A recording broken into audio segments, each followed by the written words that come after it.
Bienvenue dans les tutoriels adiabatiques pour l'écran tactile. Les vidéos suivantes présentent les différents menus et les principaux réglages réalisables depuis l'écran tactile pour le rafraîchisseur adiabatique de la gamme WFP fabriqué par Souchier Boulet. Lors de la mise en service, mettre l'écran sous tension. La page de démarrage s'affiche, puis nous pouvons cliquer sur le menu mise en service. La première étape est de corriger l'horloge actuelle. Dans la section Nouvelles valeurs, cliquez sur chaque case orange et renseignez la date actuelle puis l'heure actuelle.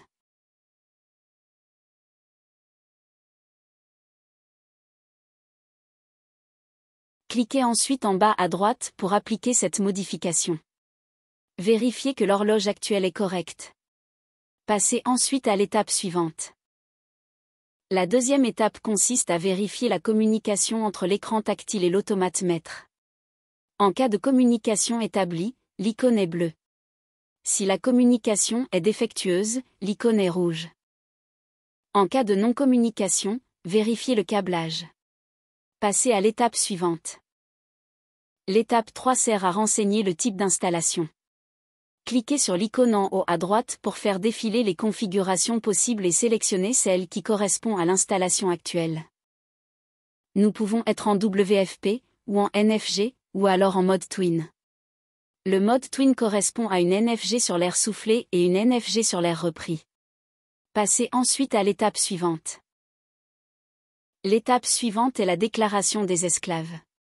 Cliquez dans la case et renseignez le nombre d'Adiabox esclaves présentes sur l'installation. L'automate teste alors la communication entre le maître et les esclaves déclarés, une pastille s'affiche avec le numéro de l'esclave.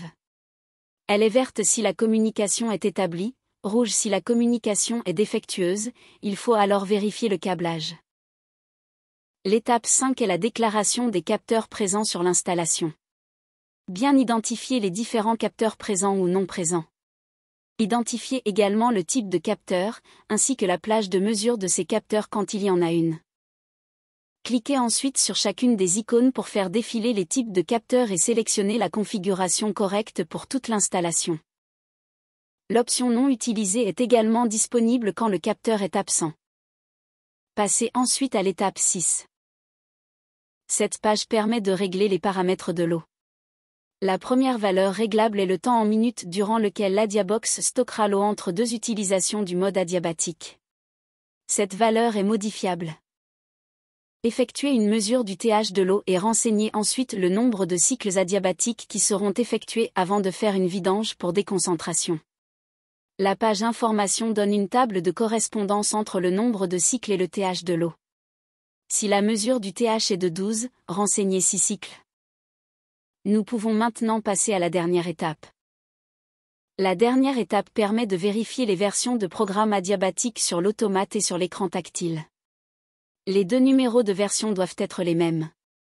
En cas de différence, suivre les procédures fournies par Souchier Boulet pour mettre à jour l'automate ou l'écran. Faire retour en arrière, et sélectionner Exploitation pour afficher la page d'accueil de l'écran.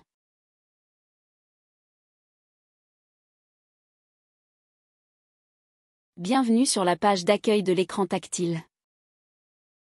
En haut, se trouve l'heure et la date actuelle, ainsi que la saison en cours. 3 icônes menu figurent sur la droite de l'écran. Le menu alarme qui permet de consulter et d'acquitter les différentes alarmes. Puis le menu utilisateur qui permet de régler les consignes et les horaires, mais aussi de visualiser un certain nombre d'éléments sur l'installation. Et enfin le menu installateur qui permet de configurer et de tester l'installation lors de la mise en service. Le menu installateur est accessible en rentrant le code 999. En haut à droite de l'écran, se trouve l'indication de météo. Si une sonde de pluie ou une sonde de vent sont installées, l'icône météo apparaîtra et évoluera en fonction des cas. Pluie seule détectée. Vent fort seul détecté. Le seuil de vitesse du vent est paramétrable. Pluie et vent fort détectés en même temps. Dans le cas où la pluie s'arrête ou le vent fort s'arrête, une temporisation est appliquée avant de considérer que la météo est redevenue normale. Ce temps de temporisation est paramétrable. Pendant la temporisation, une petite icône temps apparaît au niveau de l'icône météo. Elle disparaît quand le temps est écoulé. Dans la partie centrale, si des sondes de température et hygrométrie sont installées en extérieur ou en ambiance, les informations remontées par ces sondes apparaissent sur l'écran. Les conditions ambiantes à l'intérieur de l'icône maison. Les conditions extérieures en dehors de l'icône maison. Ces informations n'apparaissent pas lorsque les sondes ne sont pas présentes. La couleur de l'icône maison évolue en fonction des cas. Si la température ambiante est inférieure à la limite basse de température définie dans les consignes, la maison sera de couleur bleue. Si la température ambiante est supérieure à 28 degrés Celsius, la maison sera de couleur orange. Entre les deux, la maison sera noire. En bas de la page, le bandeau dynamique affiche le mode de fonctionnement en cours, celui-ci évolue en fonction des conditions ambiantes et extérieures, des consignes renseignées et des modes de fonctionnement autorisés. Le mode actuel peut être stand-by, adiabatique, free cooling, etc. En bas à gauche, sont affichées les informations suivantes. La vitesse actuelle du ventilateur de la WFP. La position actuelle des ouvrants de ventilation naturelle. Et enfin le pourcentage actuel de la vanne de chauffage si l'installation en est équipée.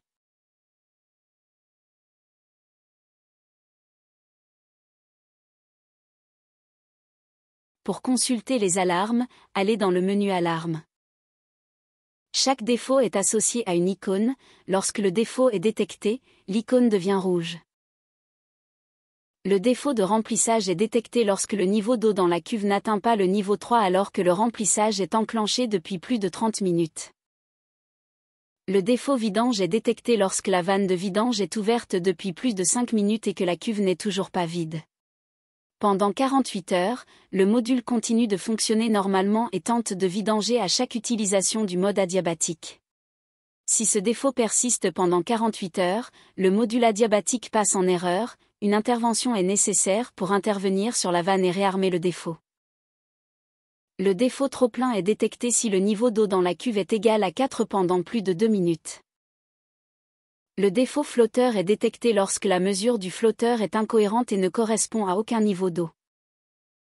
Le défaut pompe de circulation est détecté lorsque l'eau ne s'évapore pas pendant les cycles adiabatiques pendant plusieurs heures. Passons à la page suivante. Le défaut capteur est détecté lorsque la mesure d'un capteur sur l'installation est incohérente avec sa plage de mesure pendant plus de 30 secondes.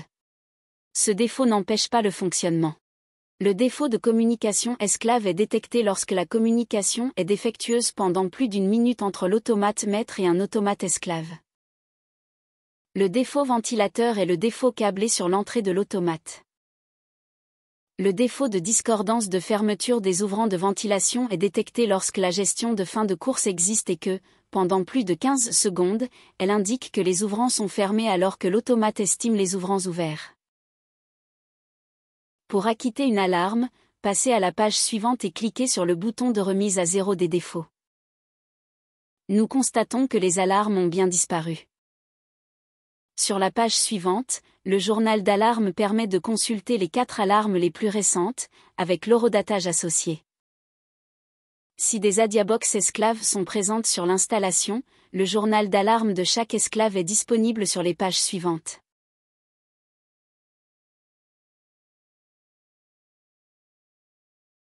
Pour régler les consignes d'une Adiabox WFP, cliquez sur le menu Utilisateur.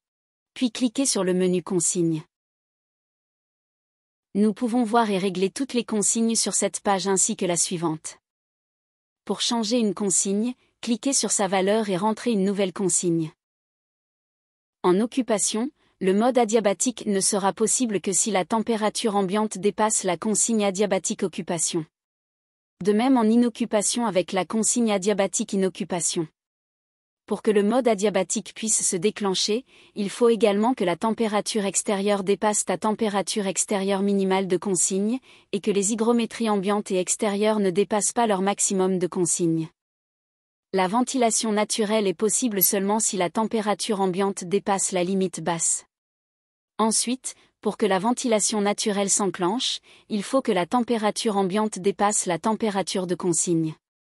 La nuit, cela s'appellera du night cooling, et le jour du free cooling. Ces modes ne sont possibles que si l'hygrométrie extérieure ne dépasse pas le seuil maxi et que la température extérieure est inférieure à la température ambiante. En hiver, le free heating est possible lorsque la température ambiante est inférieure à la consigne de free heating et que la température extérieure est supérieure à la température ambiante. Le mode chauffage est également possible sur les installations disposant d'une vanne de chauffage et selon la consigne renseignée ici. Une fois les réglages effectués, cliquez en bas à droite pour accéder à une nouvelle page et faire la sauvegarde des consignes.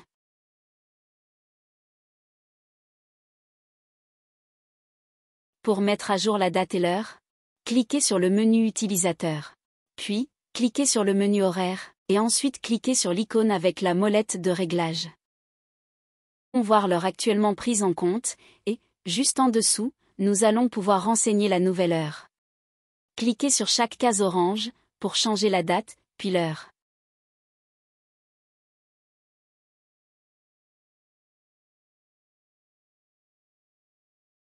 Cliquez ensuite sur l'icône à droite pour appliquer cette modification. Après quelques secondes, la nouvelle date et heure apparaît en haut.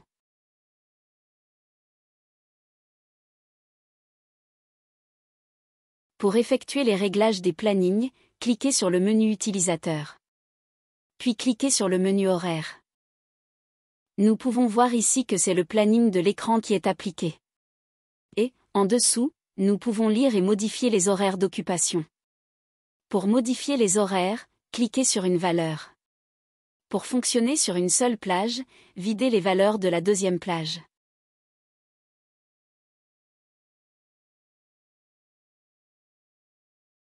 Sélectionnez ensuite les jours de la semaine pour lesquels vous souhaitez appliquer ces horaires. Plusieurs autres options sont possibles en cliquant sur l'icône en haut à gauche.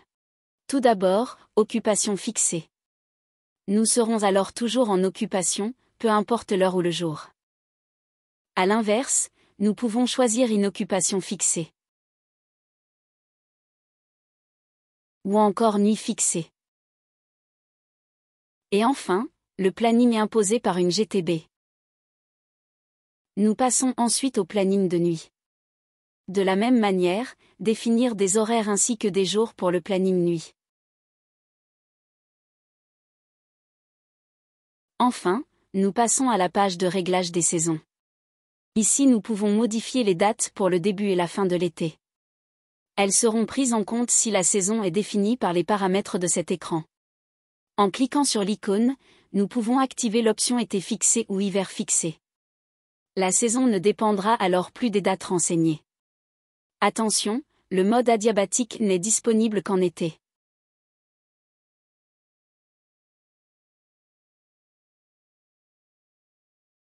Pour suivre le processus adiabatique, cliquez sur le menu Utilisateur, ensuite allez dans Processus. Sur cette page nous pouvons voir l'état de l'adiaboxmètre.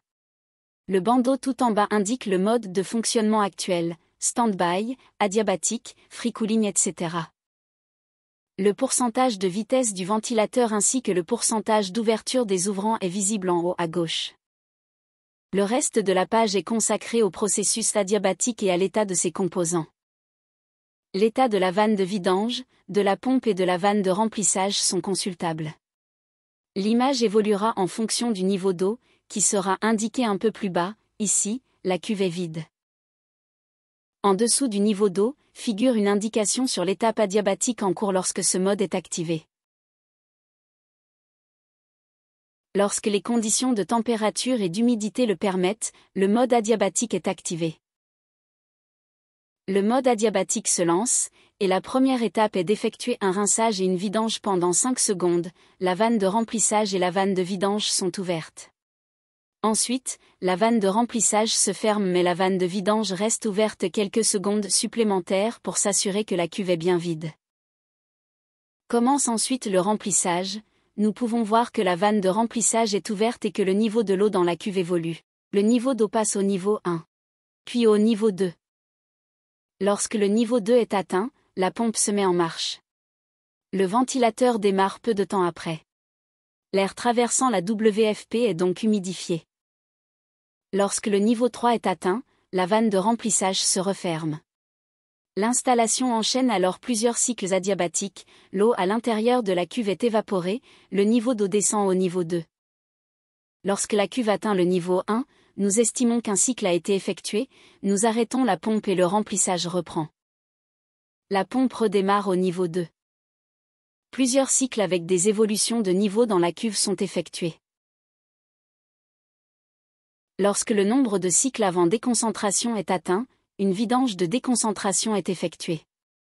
La vanne de vidange est ouverte jusqu'à ce que la cuve soit vide.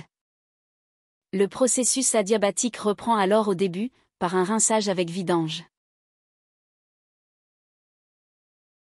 L'état des ouvrants de VNI est consultable en cliquant sur l'icône en bas à droite. La position actuelle des ouvrants, les commandes d'ouverture et de fermeture, ainsi que la position de l'amener d'air sont visibles sur cette page. Lorsque l'installation possède des adiabox esclaves, revenir sur la page processus adiabatique et cliquer sur la flèche à droite. Elle permet d'atteindre les esclaves et de voir l'état de chacun. Nous retrouvons les mêmes informations que sur l'adiabox maître. Les flèches à droite permettent de naviguer d'un esclave à l'autre. La page d'état des ouvrants est également disponible pour chaque esclave.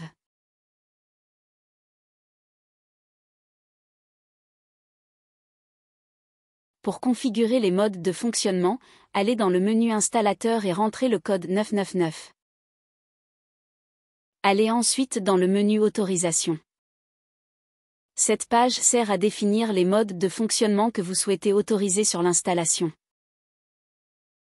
Cocher la première case permet d'autoriser le fonctionnement en mode adiabatique en été durant les horaires d'occupation. Cocher la deuxième case permet d'autoriser le fonctionnement en mode adiabatique en été durant les horaires d'inoccupation. Cochez si vous le souhaitez les cases pour autoriser les modes de fonctionnement de ventilation naturelle. Le free cooling tout d'abord, qui permettra d'introduire l'air extérieur pour rafraîchir l'air ambiant en été en horaire d'occupation lorsque l'air extérieur est plus frais que l'air ambiant. Le night cooling qui permettra d'introduire l'air extérieur pour rafraîchir l'air ambiant en été en horaire de nuit. Le free heating qui permettra d'introduire l'air extérieur pour réchauffer l'air ambiant en hiver en horaire d'occupation lorsque l'air extérieur est plus chaud que l'air intérieur. Cocher la case ventilation hybride permet d'autoriser le fonctionnement du ventilateur de la WFP en mode free cooling, night cooling et free heating. Cocher la case chauffage permet d'autoriser en hiver le mode chauffage si une vanne de chauffage existe sur l'installation. Enfin, sauvegarder ces paramètres, cliquez en bas à droite puis cliquez sur sauvegarder.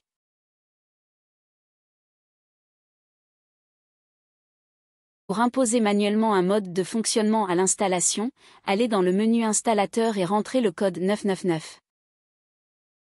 Cliquez ensuite sur le menu mode manuel.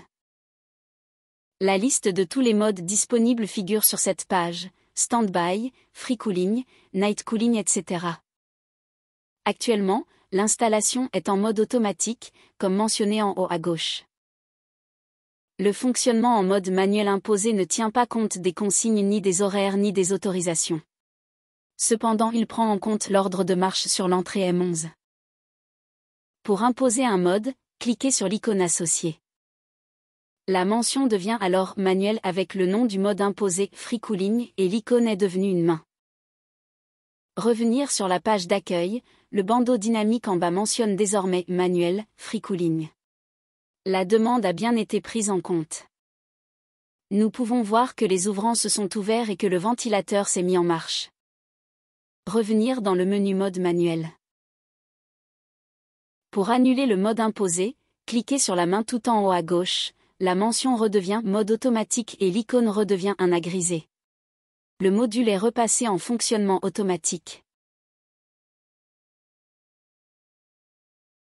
Pour imposer manuellement une valeur sur un capteur de température, allez dans le menu installateur et rentrez le code 999. Cliquez ensuite sur le menu paramètres, puis sur le menu capteur. Allez dans la deuxième page du menu capteur. Cette page sert à imposer des valeurs sur le capteur de température extérieure et le capteur de température ambiant. Dans cet exemple, nous pouvons voir que les valeurs actuellement prises en compte sont les vraies valeurs remontées par les capteurs, car nous sommes en mode auto pour automatique. Cliquez sur la valeur manuelle afin de rentrer la valeur souhaitée, ici, 25 degrés Celsius pour l'extérieur et 23 degrés Celsius pour l'ambiant. Imposez la valeur de la température extérieure en cliquant sur l'icône associée à gauche. La valeur utilisée est désormais 25 degrés Celsius et la mention est passée de auto à manu pour manuel. Imposez la valeur de la température ambiante en cliquant sur l'icône associée à gauche. La valeur utilisée est désormais 23 degrés Celsius et la mention est passée de auto à manu pour manuel. Pour annuler la valeur manuelle, recliquez simplement sur l'icône. La valeur utilisée est redevenue celle remontée par le capteur, la mention est bien auto. Repassons en valeur manuelle. Revenir sur la page d'accueil. Les conditions de température ont bien été modifiées sur la page d'accueil également. Ceci a permis au système de passer automatiquement en mode adiabatique car les conditions de température étaient remplies. À la fin des tests, n'oubliez pas de repasser en automatique sur les deux valeurs des capteurs. Pour paramétrer et consulter le compteur d'eau, allez dans le menu Installateur et renseignez le code 999. Puis allez dans le menu Paramètres. Enfin, cliquez sur le menu Eau et allez sur la deuxième page des paramètres de l'eau. Au moment de la mise en service, cochez la case compteur d'eau si un compteur d'eau est présent sur l'installation. Ensuite, il est possible de consulter la valeur du compteur d'eau en bas de la page. Il est également possible d'initialiser la valeur du compteur d'eau. Par exemple, pour réinitialiser la valeur du compteur à 25 litres, mettre un poids de 1 litre et cliquer sur la valeur d'initialisation pour la modifier. Cliquez en bas à droite puis cliquez sur Reset des indicateurs initialisation date compteur. Le compteur est bien passé à 25 litres, et la date d'initialisation du compteur est notée un peu plus haut, le 20 juin, 6 pour le mois et 20 pour le jour. Pour consulter les autres compteurs disponibles, revenir sur la page d'accueil, puis aller dans le menu Utilisateur, et enfin dans le menu Indicateur. Sur cette page, il est possible de voir, en nombre d'heures, combien de temps l'installation a été dans tel ou tel mode de fonctionnement. Par exemple, le mode adiabatique a été utilisé pendant 53 heures, et le ventilateur a fonctionné pendant 5 heures depuis la dernière réinitialisation des compteurs. Pour réinitialiser les compteurs, cliquez en bas à droite, puis cliquez sur Reset des indicateurs initialisation date compteur. Nous constatons alors que les compteurs ont été remis à 0, et, une nouvelle fois, la date d'initialisation est notée en haut, le 20 juin.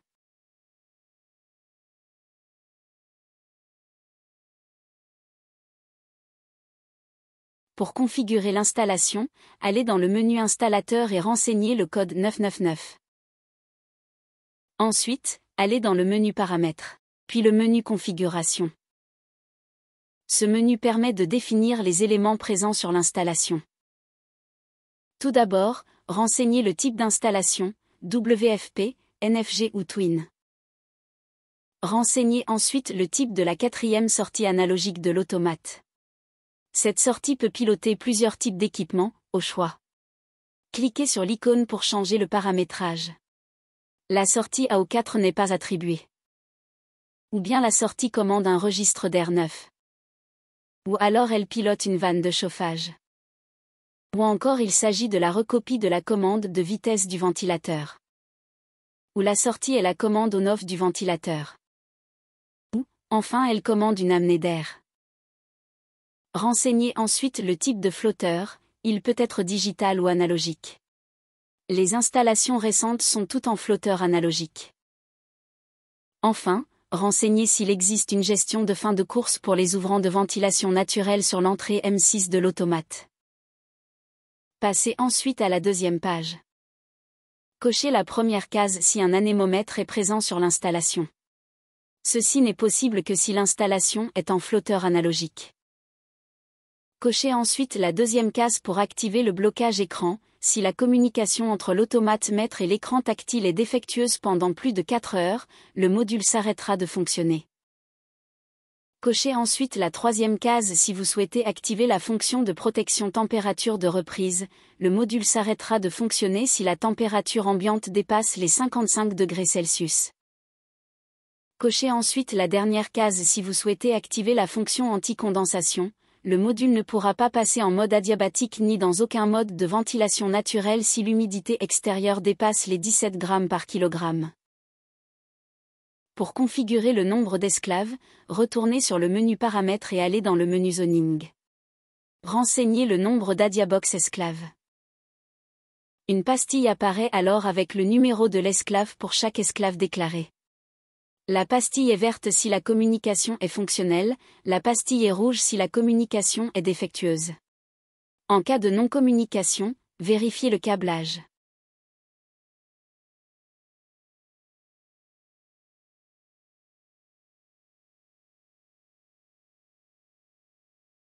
Pour régler les paramètres des ouvrants et du ventilateur, cliquez sur le menu Installateur et renseignez le code 999. Allez ensuite dans Paramètres. Commençons par le menu Ventilateur. Tous les paramètres de cette page sont réglables. Tout d'abord, la bande proportionnelle. Dans cet exemple, le ventilateur sera en vitesse maximale si l'écart entre la consigne de température ambiante et la température ambiante réelle mesurée est supérieur ou égal à 5 degrés Celsius. Lorsque l'écart à la consigne est de moins de 5 degrés Celsius et que le ventilateur est en marche, l'automate modulera la vitesse du ventilateur entre le minimum et le maximum de vitesse renseignées sur cette page. Pour modifier une valeur, cliquez dessus. Le temps de post-ventilation est la durée pendant laquelle le ventilateur s'enclenchera pour évacuer l'humidité à la fin de l'utilisation du mode adiabatique. Enfin, cochez l'option ventilateur avec pluie si vous souhaitez autoriser le fonctionnement du ventilateur lorsque la pluie a été détectée. Passons ensuite au réglage sur la ventilation naturelle. Tous les paramètres de cette page sont réglables. Dans cet exemple, nous sommes en ouverture par pas, avec un pas d'ouverture de 20% et un temps de contrôle de 10 minutes. Cela signifie que lorsque les ouvrants s'ouvriront, ils bougeront de 20%, puis un temps d'attente de 10 minutes sera respecté, avant de passer à 40% d'ouverture et ainsi de suite. Les temps de fermeture et d'ouverture moteur doivent être renseignés ici après avoir chronométré l'installation. Il est possible de renseigner des ouvertures maximales différentes en free cooling et en night cooling. L'installation peut également être paramétrée en ouverture tout ou rien. Les ouvrants passeront alors de 0 à 100% sans effectuer de pas. Sur la page suivante, il est possible de cocher un certain nombre d'options. L'option VNI en mode adiabatique permet d'autoriser la ventilation naturelle lorsque le processus adiabatique est en cours. L'option VNI en présence d'extracteur permet de fonctionner en free cooling et en night cooling avec les ouvrants ouverts. En dessous, l'utilisateur peut cocher s'il souhaite autoriser l'ouverture des ouvrants de VNI ainsi que l'ouverture de l'amener d'air en cas de pluie détectée ou en cas de vent fort détecté. Lorsque l'ensemble des réglages a été effectué, cliquez pour sauvegarder les paramètres.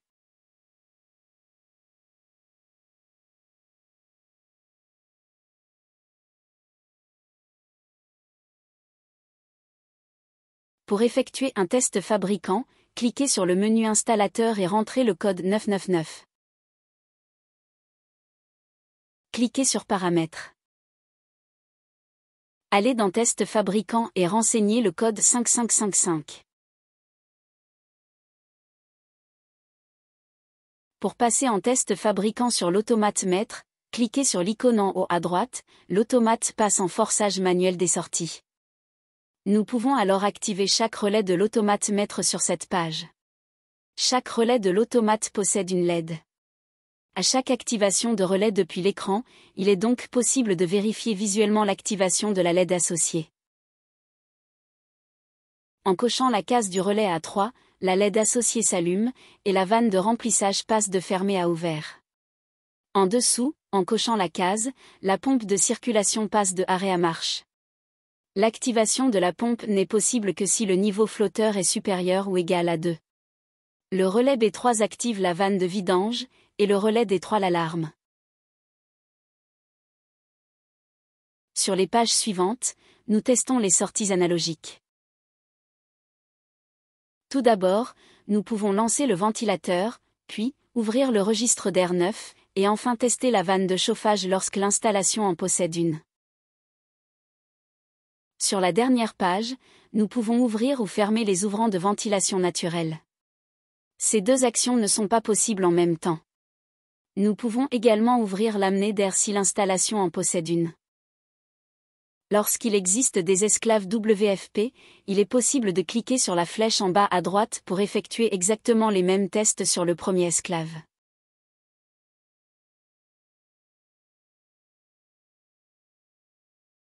Les 3 pages de test sont donc disponibles pour l'esclave 1. En cliquant sur la flèche tout en bas à droite, nous atteignons ensuite les pages de test de l'esclave 2, et ainsi de suite.